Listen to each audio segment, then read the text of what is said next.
का जो legal article है अगला हम उसकी बात कर रहे हैं, जो कि हमें बताता है कि व्हाट्सएप मैसेजेस ना कि एडमिसिएबल बल्कि किसी को पनिशमेंट करवाने के लिए भी यानी कि एक प्राइमरी एविडेंस के रूप में भी काम कर सकता है।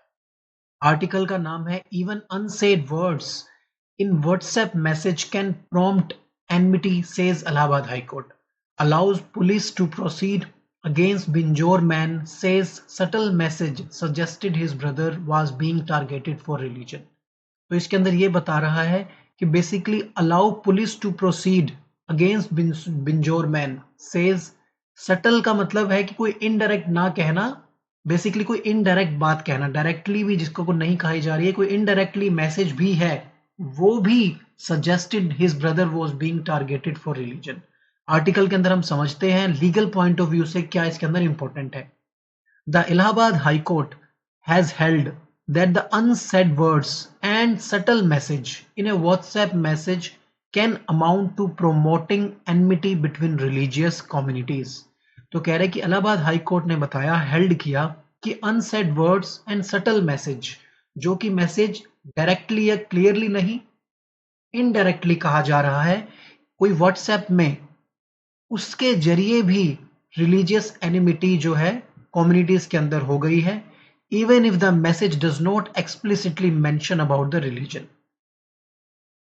डिवीजन बेंच, दो जजेस की बेंच ने यह फैसला सुनाया और साथ में ही डिसमिस की पिटीशन जो कि अफक अहमद ने जो फाइल की थी।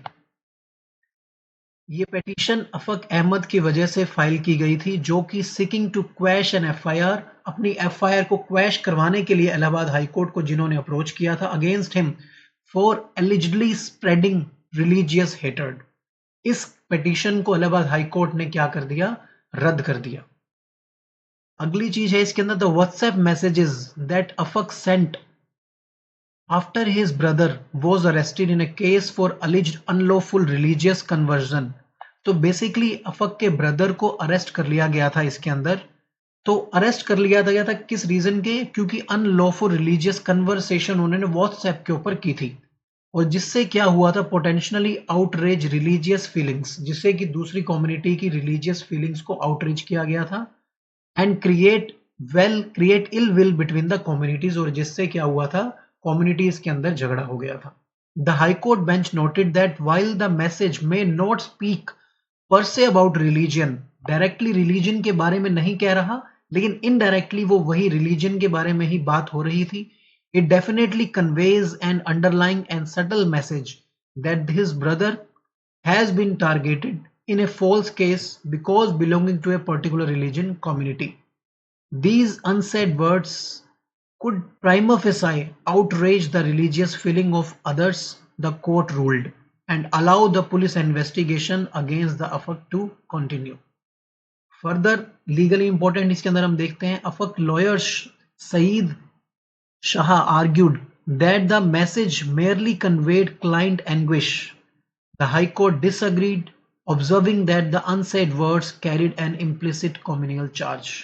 बाकी ये आर्टिकल आप चाहें तो पढ़ सकते हैं, ये आर्टिकल फैक्ट्स के बेसिस के ऊपर है, बट मैटर अभी सब जुडिस है।